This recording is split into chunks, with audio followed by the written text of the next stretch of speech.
क्या हो रहा है यहाँ पे? पता नहीं अध्यापक जी, लेकिन सुना है शास्त्री जी कोई फरमान लेकर आए हैं।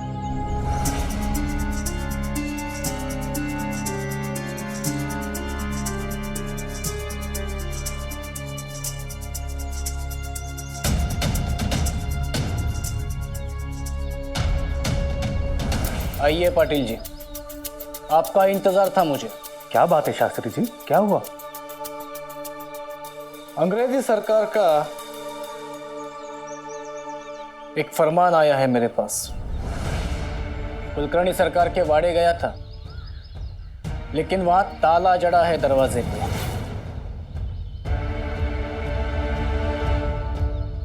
वैसे यह फरमान मुझे कुलकर्णी सरकार को ही देना था, लेकिन अब उनके गैर हाजिरी में इस पूरे शिरडी में आपसे ज्यादा जिम्मेदार और कोई नहीं है। इसलिए ये फरमान मैं आपको सौंपता हूं, लीजिए।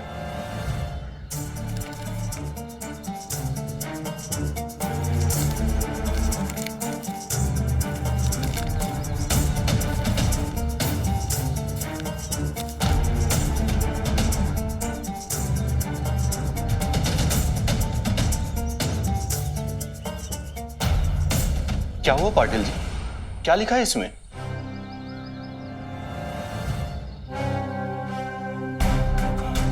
ब्रिटिश सरकार महारानी विक्टोरिया की ताजपोशी की सालगिरह हिंदुस्तान में मना रहे हैं। अंग्रेजी हुकूमत ने सारे प्रांतों को यह आदेश दिया है कि महारानी को एक तोहफा प्रस्तुत करें, पर यह भेंट महारानी के स्तर की होनी चाहिए, अन्यथा गंभीर परिणाम होगा।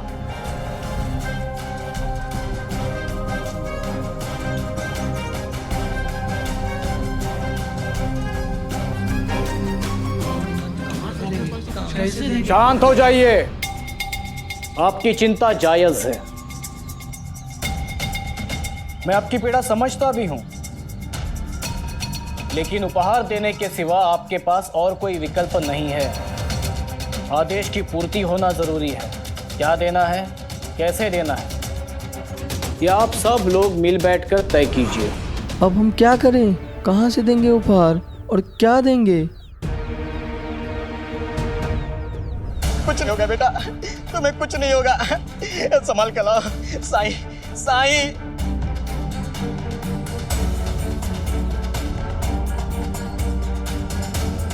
मेरी मदद कीजिए साईं। देखिए ना मेरे बेटे को, न जाने इससे क्या हो गया है।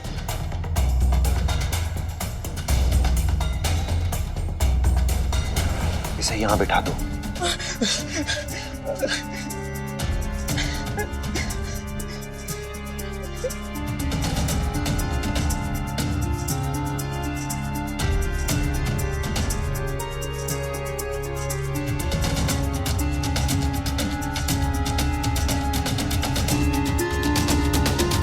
इसे चोट लगी है या फिर इसने कुछ खाया है? पता नहीं साईं, मुझे लगा ये भी थोड़ी देर बाद दावत में शरीक हो जाएगा, मगर ये पहुंचा ही नहीं। पर जब घर लौटा तो इसे ऐसी हालत में पाया और फिर इसे यहाँ ले आया साईं।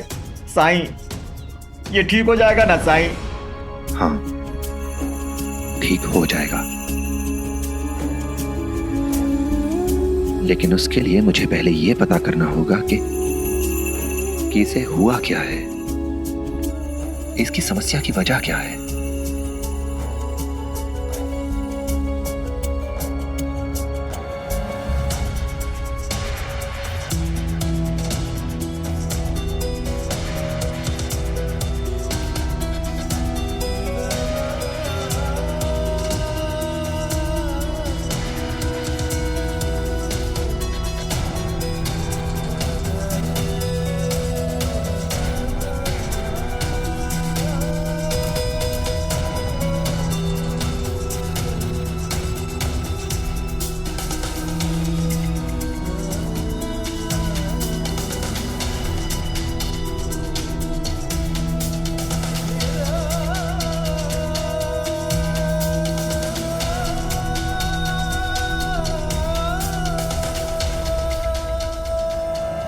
पंता जी, सरकार का संदेश तो मिल गया है कि वो चिऊताई के ससुराल में है। वो चिऊताई को वहीं रखकर सरकार यहाँ आ जाए तो हमारे लिए बहुत अच्छा है अंता जी। वो चिऊताई तो केवल आग में घी डालने का काम करती है, और तो और अंता जी हमारे ऊपर रौब भी ज्यादा दिखाती है। सही कहा पंता जी। इधर देखिए,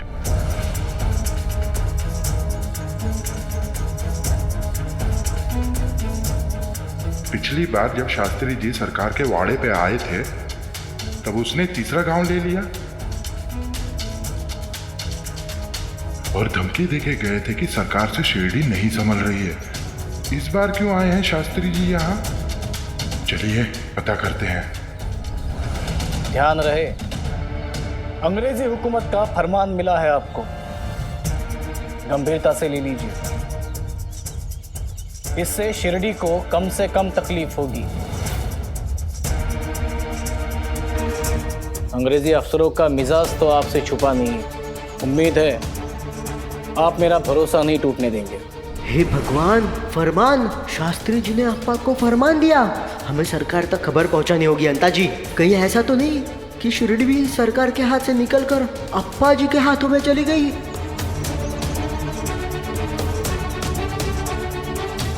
नहीं, ऐसा नहीं होने देंगे हम। चलिए अभी का अभी सरकार को सूचित करते हैं।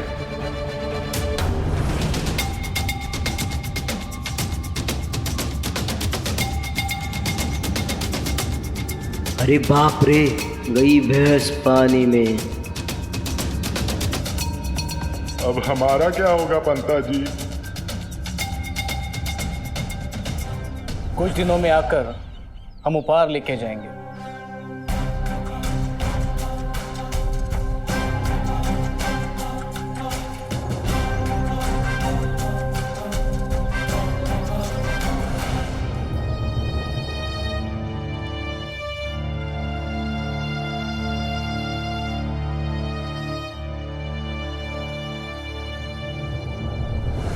हे बेटा, बेटा तुझे कुछ नहीं होगा बेटा। इसके लक्षण देखकर तो मुझे पक्का यकीन है। जानते हो, मेरे मामा के पड़ोस में एक आदमी को ऐसे ही दौरे पड़ रहे थे। किसी को कुछ समझ में नहीं आ रहा था कि उसे हुआ क्या है। फिर क्या हुआ? फिर क्या, कुछ दिनों में वो आदमी पूरी तरह पागल हो गया और कुछ महीनों बाद उसने आत्महत्या कर ली। नहीं नहीं, मैं अपने बेटे को ऐसा कुछ नहीं होने दूंगा। नहीं।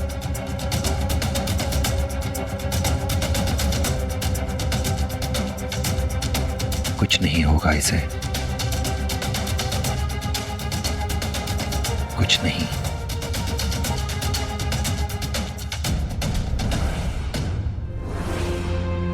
मैं तुम्हें ठीक करना चाहता हूं, पर उसके लिए तुम्हें मुझे ये बताना होगा कि तुम्हारे साथ क्या हुआ है। लो लो, ये पानी पी लो। जब जीवन में दुख का अंधियारा छाए, मन में सदा श्रद्धा की ज्योत जलाए, विश्वास मन का तुझको पार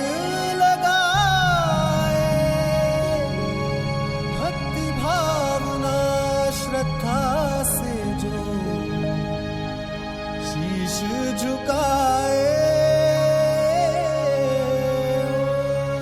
साई ओम, साई ओम, साई ओम, साई ओम,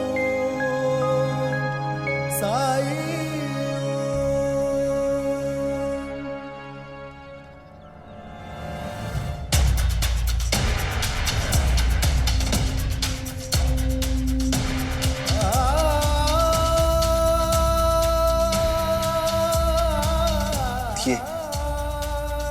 ये अपनी तकलीफ बता नहीं पा रहा है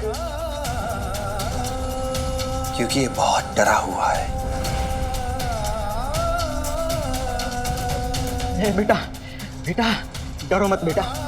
जो कुछ भी कहना है मुझसे कहो, अपने बाबा से कहो। कहो बेटा। हे बेटा, इतनी सरलता से ही अपना दर्द नहीं बांट सकेगा। सबूरी।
कोई आग बुझाओ।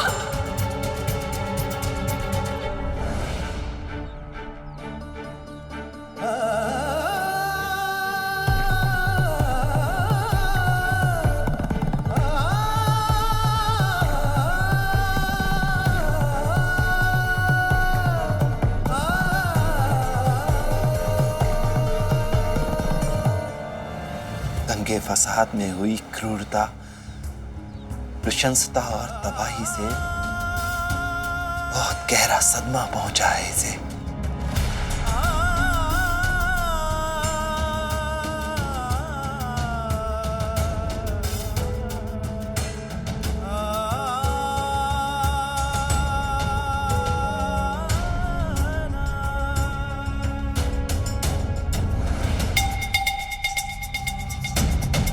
चुप रहने से कुछ नहीं होगा अंदाजी, मुंह खुलते ही अपनी पिटाई होना तय है। लेकिन हम इतना तो सुनिश्चित कर सकते हैं ना कि कम से कम चोट पहुंचे हमें। इसलिए हंता जी, चोट पहुंचाने वाले सभी धारदार भारी और नोकीले सामानों को, हथियारों को हम पहले ही छुपा देते हैं। क्यों हंता जी? हाँ पंता जी। चलिए। हाँ।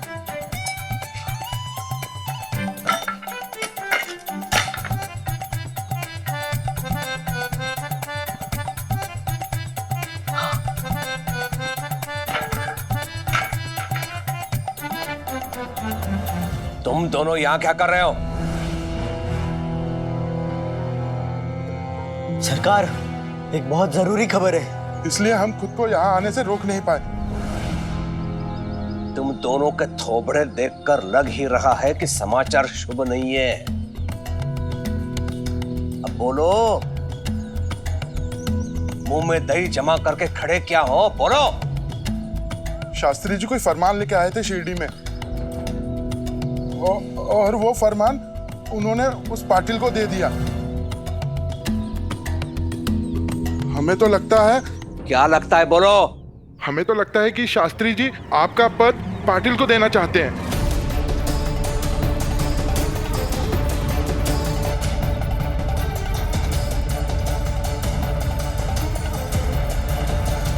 ये क्या कह रहे हो तुम? कह नहीं रहा हूं सरकार, जो सुना जो देखा वही बता रहा हूं। वो शास्त्री जी और वो पाटिल बहुत घुल मिल के बातें कर रहे थे। सरकार, इसमें हमारी कोई गलती नहीं है। आपके शिरडी से पलायन के बाद वहाँ के लोग बड़े खुश हैं, मिलजुल कर खुशियां मना रहे। और तो और सरकार, हमने उनको डराने की कोशिश भी की, लेकिन कोई डरा ही नहीं। हरिओम। अभी के अभी शिरडी के लिए प्रस्थान करेंगे हम। जाने की तैयारी करो। जी सरकार। शिरडी? दादा, मैंने शिरडी सुना। शिरडी कहाँ ना दादा तुमने? क्या हम शिरडी जा रहे हैं? दादा चलो ना यहाँ से, मैं अब यहाँ और नहीं रह सकती दादा, मुझे अपने साथ ले चलो दादा। हाँ चलो, तुम भी चलो। मैं अभी आई अपना सामान लेकर। रुको। देखिए, मुझे यहाँ रुकने के लिए मत कहिएगा। हाँ, मैं तुम्हें रुकने के लिए नहीं कहूंगा।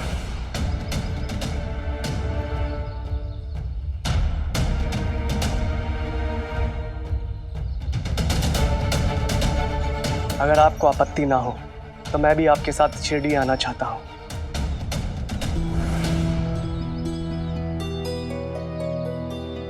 ताकि चीहू के साथ और समय बिता सकूं। इसे लगता है कि मैंने हमारे वैवाहिक जीवन को बचाने की कोशिश नहीं की, और मैं इस आरोप के साथ अब और नहीं रह सकता। इसलिए अब मैं हमारे वैवाहिक जीवन को बचाने के लिए जो कुछ भी हो सकता है वो करने के लिए तैयार हूं।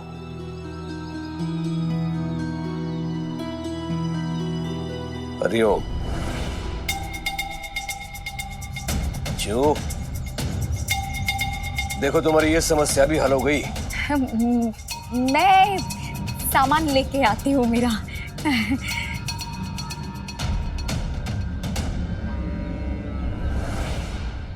भाई, अब आपकी बहू को साथ में लेकर ही लौटूंगा। आशीर्वाद दीजिए। जाता हूं। जाता हूँ नहीं कहते, कहो आता हूँ। जल्दी आता हूं।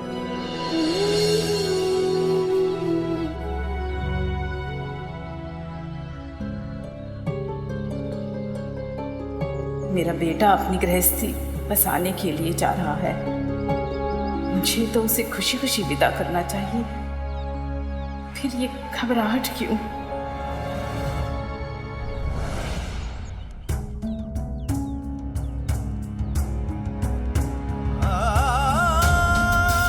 साईं, ये ठीक हो जाएगा ना साईं? आपके द्वार से कोई निराश नहीं लौटा है साईं। भगवान के लिए मुझे बताइए, मेरा बेटा ठीक हो जाएगा ना? इसे ठीक कर देंगे ना साईं?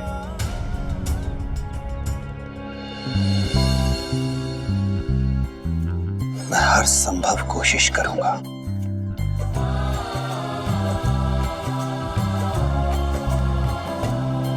बांधी तूने सर पर कफनी,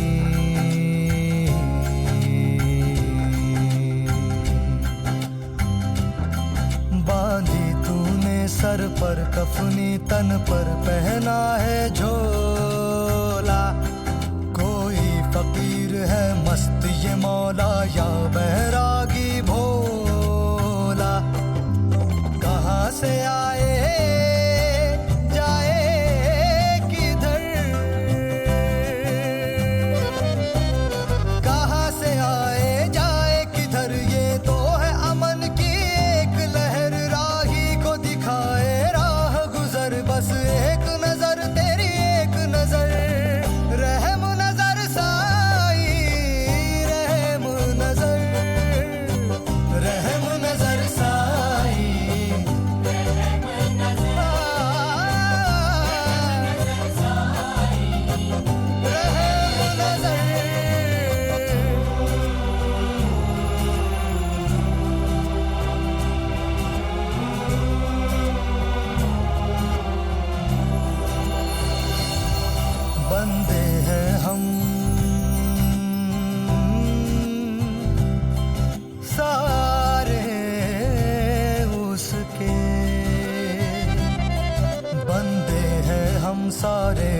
के सबका मालिक एक, श्रद्धा और सबूरी रख कर काम किए जाने एक।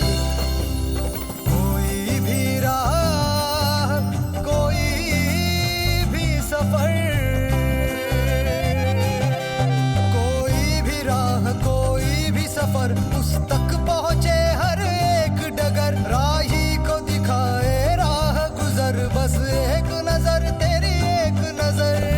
रहम नजर साई, रहम नजर, रहम नजर साई, रहम नजर, रहम नजर साई, रहम नजर, रहम नजर साई, रहम नजर, रहम नजर साई, रहम नजर, रहम नजर साई, रहम नजर, रहम नजर साई, रहम नजर, मेरे साई, मेरे साई, रहम नजर साई, रहम नजर, रहम नजर साई, रहम नजर, मेरे साई, मेरे साई।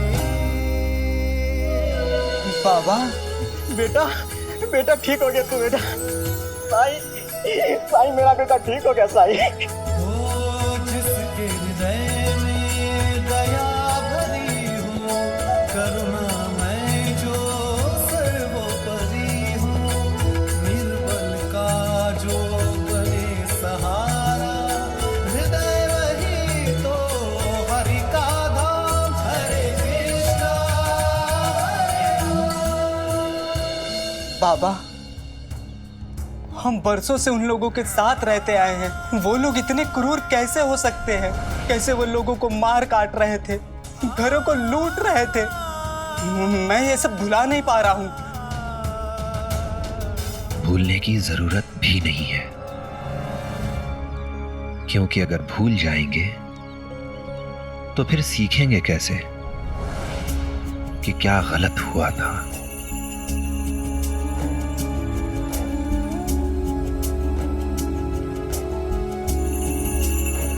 और जो इंसान ये भूल सकता है, वो इंसान अपनी इंसानियत को भी भुला चुका होगा।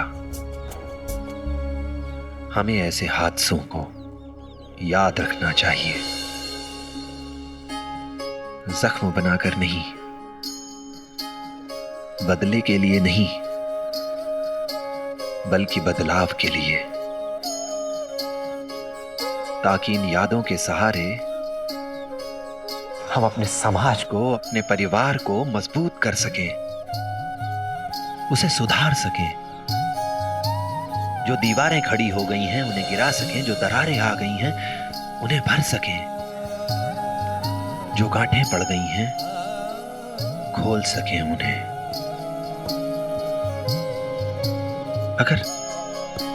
अगर हम ऐसे हालात से डरेंगे तो ये बार बार हमारे सामने आएंगे। डरना नहीं है हमें सामना करना है मिलकर। देखिए, घबराने से कुछ नहीं होगा। फरमान के मुताबिक तोहफा लौटाने के लायक नहीं होना चाहिए। मुझे लगता है कि हमें ऐसा तोहफा देना चाहिए जो हमारे हैसियत के बराबर हो, जो ज्यादा कीमती भी ना हो लेकिन बेजोड़ हो और अनमोल हो। अगर आपके मन में कोई सुझाव हो तो हमें बताइए।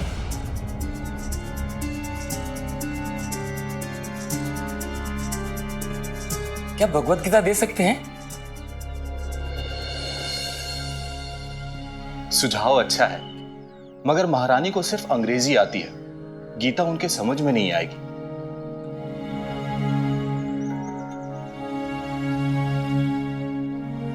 माधव का तर्क बिल्कुल सही है। क्यों ना हम उन्हें तोहफे में अनाज दें? क्या भाईजान, महारानी है वो, उनके पास अनाज की कमी थोड़ी ना है।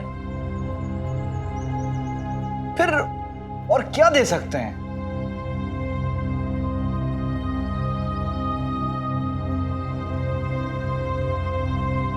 क्या हम उन्हें पीतल की समई दे सकते हैं? अरे नहीं नहीं, वो हमारे जैसे पूजा पाठ थोड़ी करते हैं। देखिए, हमें कुछ और सोचने की जरूरत है। आपके द्वारा सुझाए गए उपहार हमारे लिए मूल्यवान है, लेकिन उनके लिए बेकार। और फरमान में यह कहा गया है कि उपहार महारानी जी को पसंद आना चाहिए। अगर उसमें कुछ ऊंच नीच हो गई तो ब्रिटिश सरकार हमें दंडित कर सकती है। मेरे विचार से हमें महारानी को ऐसा उपहार देना चाहिए जो उन्हें हमारी संस्कृति की याद दिलाए। पर ऐसा क्या है? पैठनी।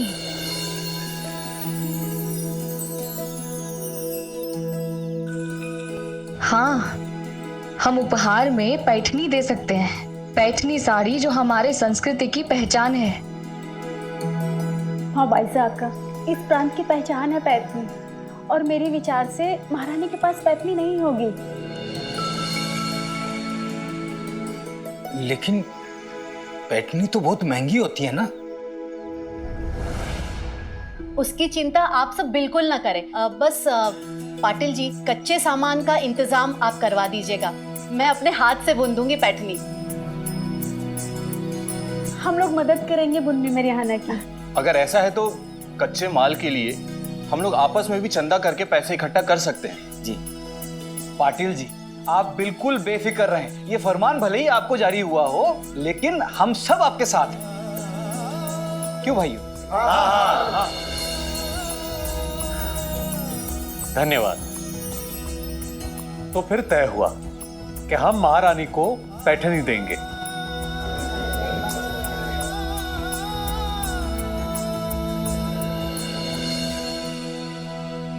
कोई इंसान दिमागी रूप से बीमार है, आत्महत्या कर लेता है, तो जानते हो क्यों? क्योंकि तुम लोग उसे समझना छोड़ देते हो। वो हार मान जाता है इसलिए क्योंकि उससे पहले तुम लोग हार मान चुके हो। उसके हालात से किसी दिमागी रूप से बीमार इंसान से मुंह फेर लेना, ये तुम्हारी हार है। तुम्हें लगता है कि मैंने चमत्कार कर दिया, उसे ठीक कर दिया, लेकिन इस चमत्कार का रहस्य क्या है? यह सोचा है कभी?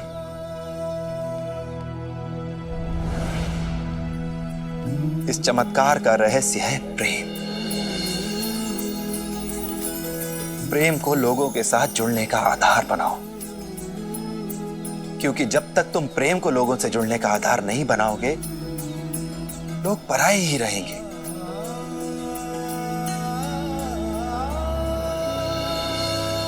और अगर पराये होकर ही रहना है, तो फिर क्या फायदा इस समाज का? क्या फायदा इस सभ्यता का? सोच कर देखो।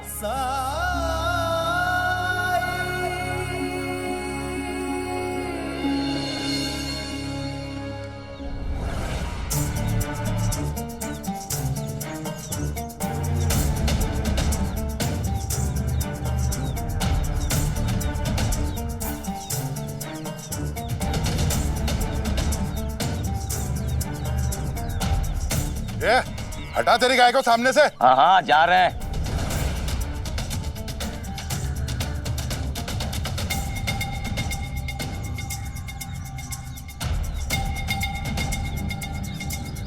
लो, आ गए वापस।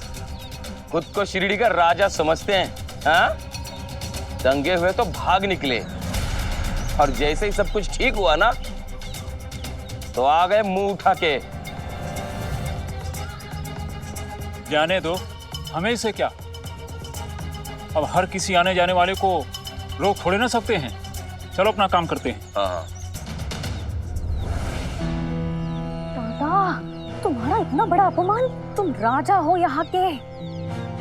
दादा, तुमने अगर अभी कुछ नहीं किया ना तो ये लोग ना तो तुम्हारी सुनेंगे ना तुम्हें पूछेंगे दादा।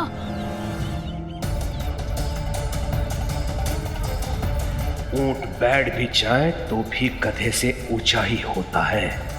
हाँ, रत्नाकर की बातों में आकर चूक हुई है मुझसे, और उस एक भय के कारण मुझे पलायन के लिए विवश होना पड़ा।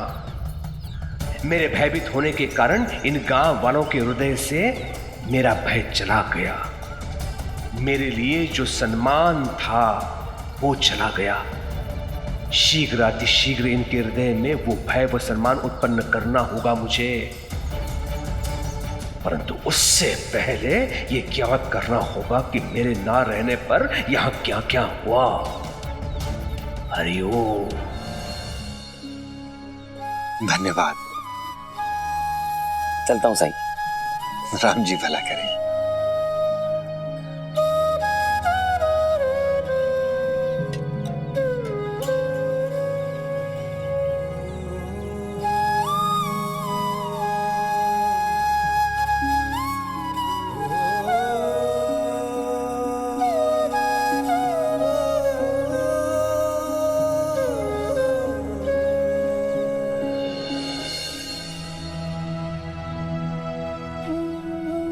आदाब साईं। राम जी भला करें। कहो, कैसे आना हुआ? साईं, आपने मुझे सिखाया था, ज्ञान दिया था कि शादी के बाद मैं अपनी जिंदगी के सबसे अहम दौर में कदम रखूंगा। यहाँ शादीशुदा जिंदगी में एक दूसरे को समझने की जरूरत होगी, एक दूसरे को खुश रखने की कोशिश करनी होगी।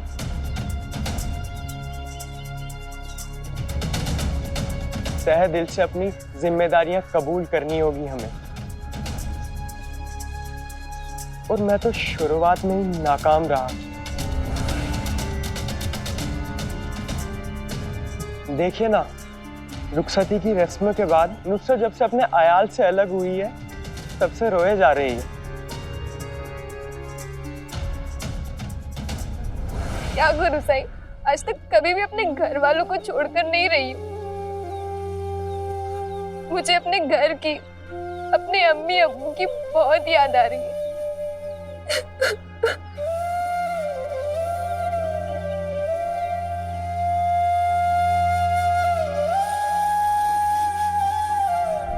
मैंने बहुत कोशिश की इसे समझाने की,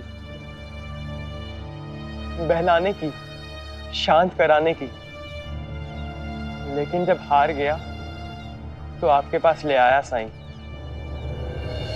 तुमने देखा कैसे मैंने इस नन्हे पौधे को एक जगह से दूसरी जगह पर लगाया।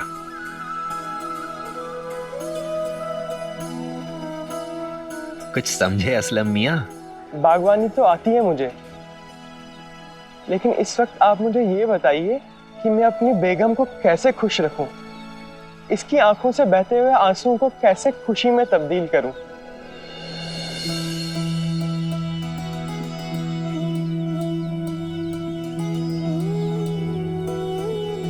असलम, अगर बागवानी जानते हो तो ये भी समझते होगे कि किसी पौधे को एक जगह से निकालकर किसी दूसरी नई जगह पर रोपना ये एक कठिन प्रक्रिया है। ये कठिन तो है परंतु असंभव नहीं। जब हम पौधे को प्यार से, उसे संभाल के, नजाकत से निकालकर दूसरी जगह पर रोपते हैं,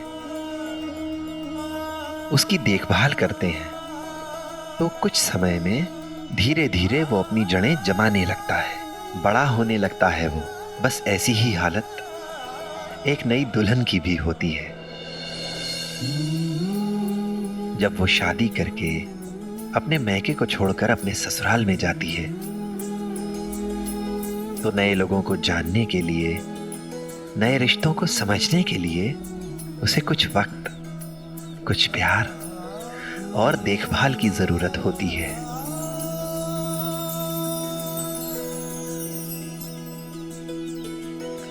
आओ मेरे साथ।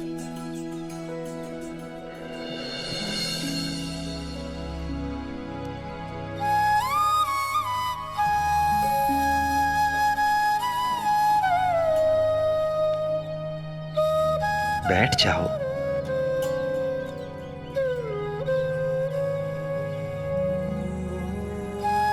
जानते हो असलम,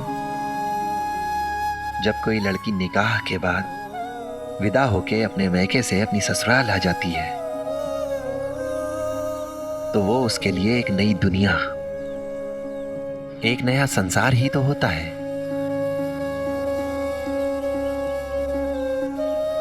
जिन चेहरों को देखकर, जिन आवाजों को सुनकर वो इतने सालों पली बढ़ी, उनकी जगह पर नए चेहरे, नई आवाजें, नए दरो दीवार, नया जायका, नया खाना, नई खुशबू, नया स्वाद, सब कुछ नया ही तो होता है। ऐसे में जब उस लड़की को नए रिश्तों को जानने, परिवार के सदस्यों से मिलने, उन्हें समझने, उनके साथ वक्त बिताने का मौका मिलना चाहिए। इस सब की जगह पर उसे सौंप दी जाती है जिम्मेदारी, घर को संभालने की।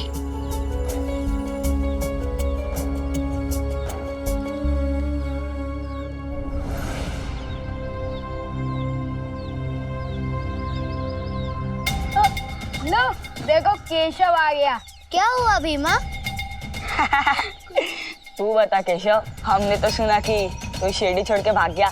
वो लोगों ने हमारे घर के बाहर तोड़फोड़ की थी, हमारा झूला भी तोड़ दिया।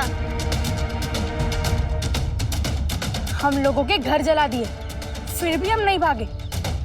और तुम्हारे घर का झूला तोड़ दिया तो तुम भाग गए? डरपोक कहीं के। डरपोक कहीं का। डरपोक, डरपोक, डरपोक, डरपोक, डरपोक।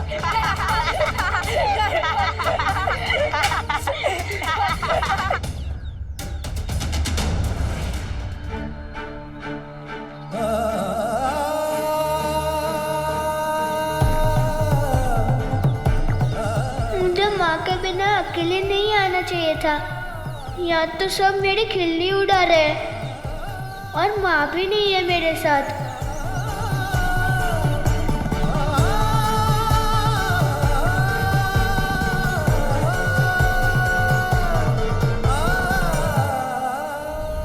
और सब गांव वालों ने मिलकर तय किया है कि महारानी को पैठणी देंगे।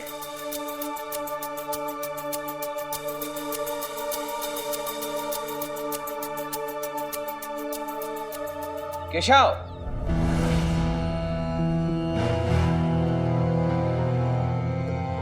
क्या हुआ? इधर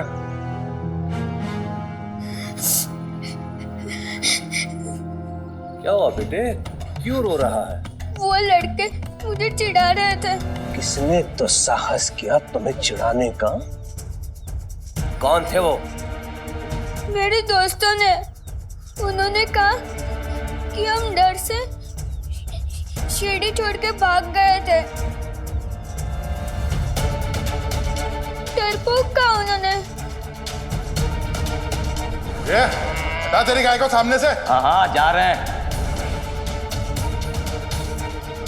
खुद को शिरडी का राजा समझते हैं, हाँ? दंगे हुए तो भाग निकले और जैसे ही सब कुछ ठीक हुआ ना तो आ गए मुंह उठा के।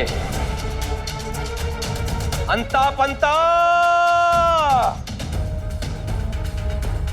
जी सरकार। जी सरकार। पूरे गांव को अभी के अभी चावड़ी पे बुला लो। सुना नहीं तुम लोगों ने? ये मेरा आदेश है। हरिओम। जी सरकार।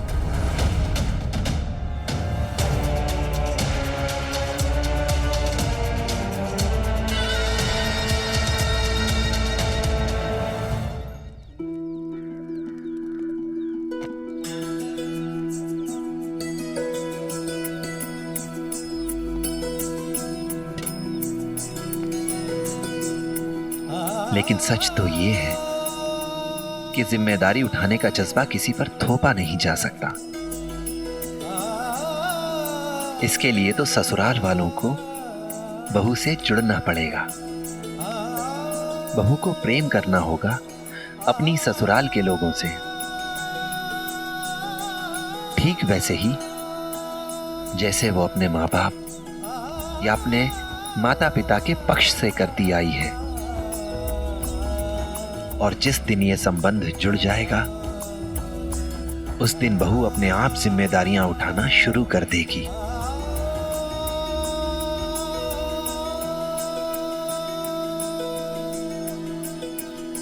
लेकिन इस जुड़ाव की शुरुआत ससुराल वालों को करनी होगी।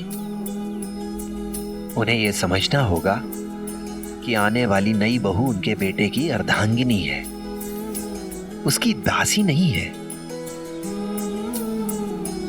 उसे परिवार के अन्य बच्चों की तरह ही सम्मान देना होगा, बराबरी का दर्जा देना होगा।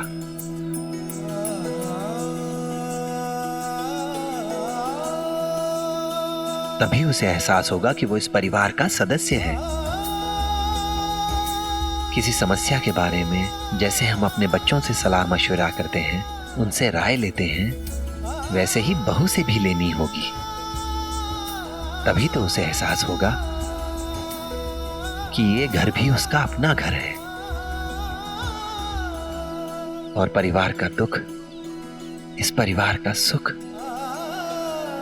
उसका अपना दुख सुख है।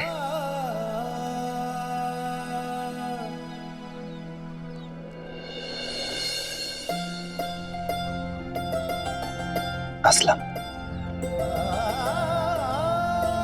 अब तुम पर दोहरी जिम्मेदारी है। जितनी फिक्र तुम अपने अम्मी अब्बू की करती हो, अब तुम्हें उतनी ही फिक्र नुसरत के अम्मी अब्बू की भी करनी चाहिए। ये कभी मत सोचना कि नुसरत निकाह कर कर तुम्हारे घर आ गई है तो अब वो अपने अम्मी अब्बू को भूल जाए। असलम, नुसरत, अब तुम दोनों पर दोनों परिवारों के बीच संतुलन बनाए रखने का दायित्व है। बहुत बड़ी जिम्मेदारी है।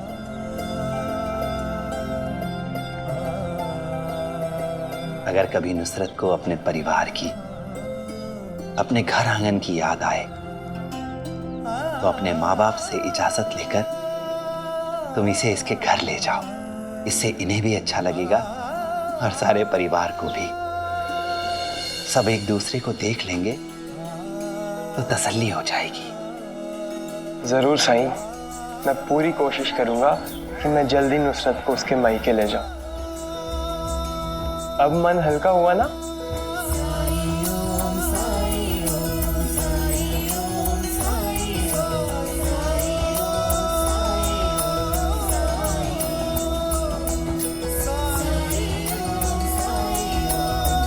शुक्रिया साईं। राम जी भला करें।